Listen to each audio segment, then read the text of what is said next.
Elle a volé du pain pour sa fille. Et le juge lui a proposé un marché impensable. Dans une salle de tribunal glacial, une mère tremblante avoue avoir volé une baguette pour nourrir son enfant. Mais au lieu de la condamner, le juge lui sourit et lui fait une proposition si dérangeante que toute la salle retient son souffle. Elle s'appelait Nora Baptiste, 33 ans, ancienne aide-soignante devenue invisible. Un hiver sans fin s'était abattu sur la ville, les loyers montaient, les factures s'accumulaient, et sa fille Elina, 7 ans, ne mangeait plus à sa faim. Le matin du drame, Nora n'avait plus rien à donner. Rien, sauf la honte. Dans la boulangerie du quartier, les vitrines débordaient de brioches dorées, de croissants beurrés, de pain frais encore chaud. L'odeur seule suffisait à donner le vertige. Elle entra, le cœur battant. La vendeuse parlait au téléphone. Sur le comptoir, une baguette solitaire, encore tiède. Nora la prit, la glissa dans son sac et sortit. Mais dehors, le froid ne pardonnait rien. Un client l'avait vue. 2 rues plus loin, la police l'arrêta. Le pain dans la main, les larmes dans les yeux. À la station, elle avoua tout sans se défendre. C'était pour ma fille. Un silence gêné s'abattit dans la pièce. Le policier signa le procès-verbal sans lever les yeux. Le lendemain, dans la salle d'audience, Nora tremblait. Pas de famille dans les bancs, pas d'avocat attitré. Seulement un juge assis derrière son bureau, un homme aux cheveux gris, lunettes épaisses, regard calme mais perçant, le juge Lambert. Le procureur lut les faits. Vol mineur, récidive sociale, situation instable. Le juge prit la parole. Madame Baptiste, reconnaissez-vous les faits? Oui, monsieur le juge. Pourquoi? Parce que ma fille avait faim. Un murmure parcourut la salle. Le juge tapota son stylo. Vous savez, madame, le code pénal ne nourrit pas les enfants. Elle baissa la tête. Je sais. Mais la faim, elle, ne connaît pas la loi. Lambert soupira. Il aurait pu rendre son verdict en 1 minute. Amende, peine symbolique, dossier clos. Mais quelque chose, dans la voix de cette femme, l'arrêta. Il fit signe à la greffière de suspendre l'audience. Puis, il la regarda droit dans les yeux. Madame Baptiste, je vais vous faire une proposition. Mais je vous préviens, elle n'est pas simple, et elle ne vient pas du code. La salle entière s'était figée. Même la greffière avait cessé de taper. Le juge Lambert ôta ses lunettes, les posa sur le bureau et parla d'une voix lente, presque fatiguée. Vous allez recevoir une peine légère, c'est certain. Mais ça ne changera rien. Dans 3 semaines, vous reviendrez ici pour un autre vol. Ce n'est pas votre faute, c'est le système. Nora fronça les sourcils. Alors, que voulez-vous dire?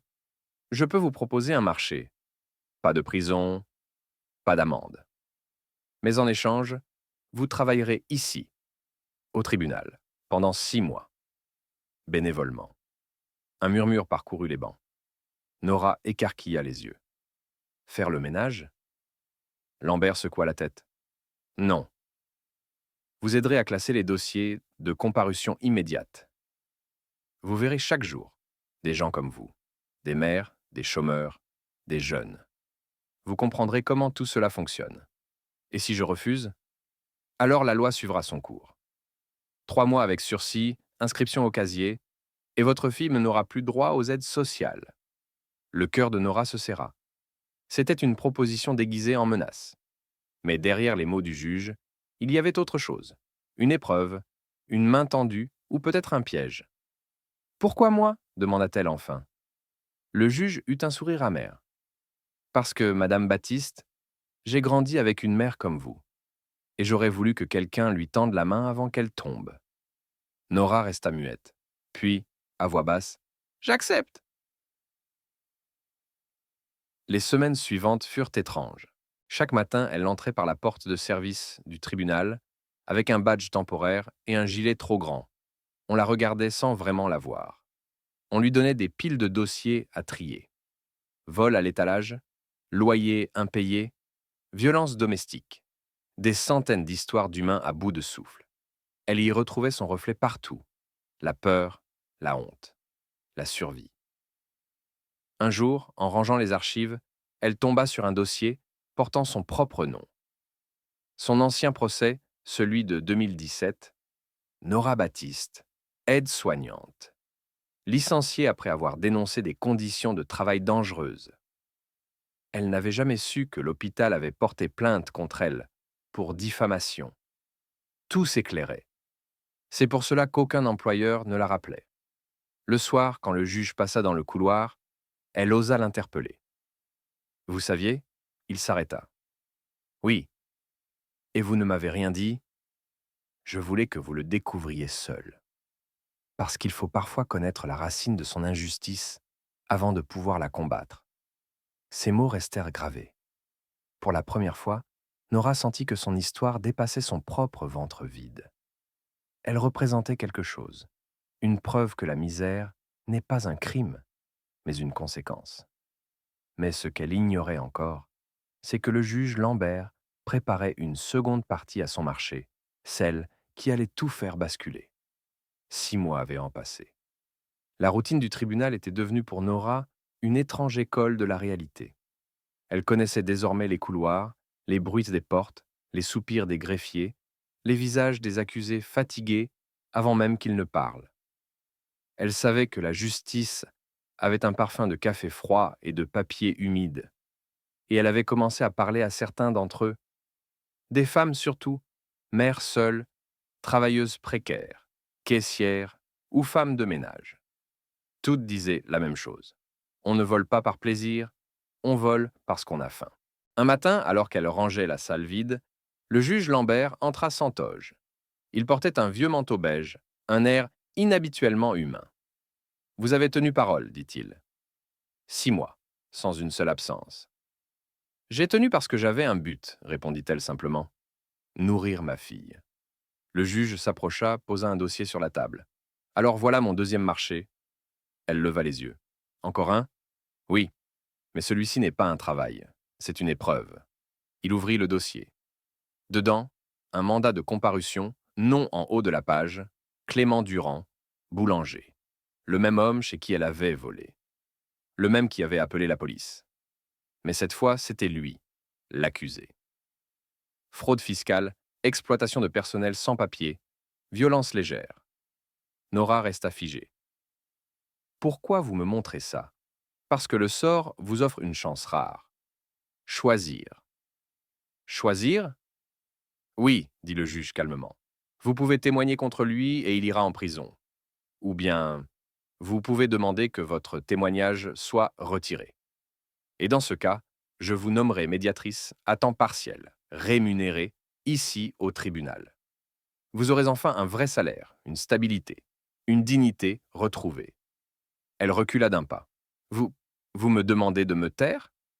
Je vous demande de réfléchir à ce que vous voulez transmettre à votre fille. La vengeance ou la reconstruction. Le silence s'épaissit. Dans sa tête, 2 images s'affrontaient. Le pain chaud qu'elle avait volé et le regard froid du boulanger ce jour-là. Elle avait voulu le haïr. Mais après 6 mois à classer les dossiers, elle savait que chaque monstre avait sa misère cachée. « Je peux vous donner ma réponse demain ?» murmura-t-elle. « Bien sûr, dit Lambert.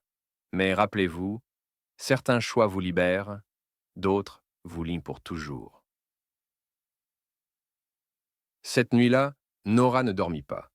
Elle observa Lina endormie, la main serrée sur un ours en peluche élimé. Elle pensa à tout ce qu'elle avait perdu, son emploi, sa dignité, sa naïveté, et à tout ce qu'elle avait gagné, la conscience, la voix, la force de dire non. Au petit matin, elle prit sa décision. Elle enfila son manteau, embrassa Lina sur le front et marcha vers le tribunal. Le juge Lambert l'attendait déjà, tasse de café à la main.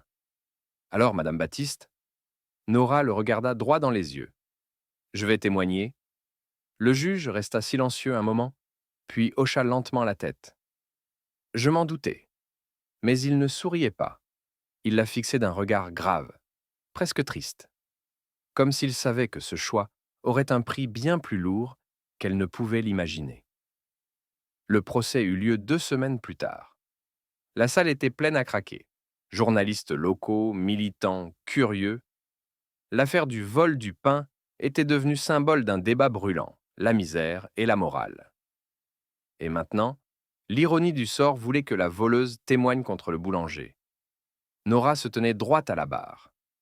Elle portait une chemise simple, les mains jointes, la voix posée mais ferme.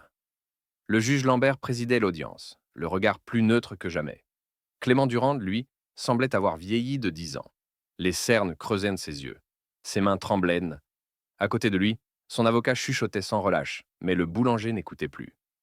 Quand vint le moment de témoigner, la salle retint son souffle. Madame Baptiste, vous avez la parole. Nora inspira profondément. Je suis ici pour dire la vérité. Oui, j'ai volé une baguette chez Monsieur Durand. Mais aujourd'hui, ce n'est pas ce vol qu'on juge. C'est un système qui broie ceux qui tombent. Et lui, comme moi, nous en sommes les restes. Un murmure traversa la salle. Le procureur leva un sourcil. Lambert resta impassible. Je ne demande pas sa tête, poursuivit-elle. Je demande qu'on regarde pourquoi un homme comme lui a fini à tricher pour survivre, et pourquoi une femme comme moi a dû voler pour nourrir un enfant. Nous ne sommes pas ennemis. Nous sommes les symptômes d'une même maladie. Sa voix tremblait à peine, mais chaque mot portait une clarté tranchante. Le boulanger baissa les yeux. Puis, à la stupéfaction générale, il se leva. « C'est vrai, dit-il d'une voix rauque. Je n'ai jamais demandé pardon. J'étais en colère. Pas contre elle, mais contre tout. Ma femme est morte du cancer. Les dettes se sont accumulées. J'ai fermé les yeux sur ce que je faisais. J'ai honte. » Un silence total s'installa. Même Lambert avait cessé de noter. Pendant un bref instant, la salle de justice sembla respirer ensemble. Puis, d'une voix grave, le juge prononça le verdict. Condamnation avec sursis pour le boulanger. Mais, dans la même phrase, il annonça une décision inattendue. Et en reconnaissance du travail accompli pendant son service communautaire, Madame Nora Baptiste est nommée médiatrice sociale permanente auprès du tribunal. Un murmure d'incrédulité. Lambert la regarda. Et cette fois, il sourit. Vous avez choisi la justice, pas la vengeance. Et c'est pour cela que vous la méritez. Ce soir-là, quand Nora rentra chez elle, Lina l'attendait à la fenêtre, un petit pain dans la main. « Maman, regarde! Monsieur Durand est passé. Il a déposé ça avec une lettre. » Nora prit le papier. L'écriture tremblait. « Merci. Vous m'avez rappelé que la justice peut guérir, pas seulement punir. Si un jour vous manquez de pain, frappez à ma porte. Je vous dois plus qu'une baguette. » Nora éclata en sanglots silencieux. Pas de honte cette fois, seulement de la gratitude. Elle leva les yeux vers Lina. « Tu sais, ma fille, parfois, on vole du pain pour survivre, et on découvre que c'est notre dignité qu'on était en train de sauver. » Lina sourit, et son rire remplit la petite cuisine. La lumière du soir glissait sur les murs fissurés. Mais pour la première fois depuis longtemps, la maison sentait le pain chaud, pas la peur. La justice n'est pas faite pour punir les faibles, mais pour rappeler aux puissants qu'ils pourraient le devenir un jour. Et parfois, ceux qui ont faim d'amour ou de respect finissent par nourrir tout un monde d'humanité. Si cette histoire t'a touché, laisse-un et partage-la à quelqu'un qui croit encore qu'un simple geste peut tout changer. Abonne-toi à History de Dîmes France pour d'autres récits qui prouvent que même dans la misère, la dignité reste la plus grande richesse.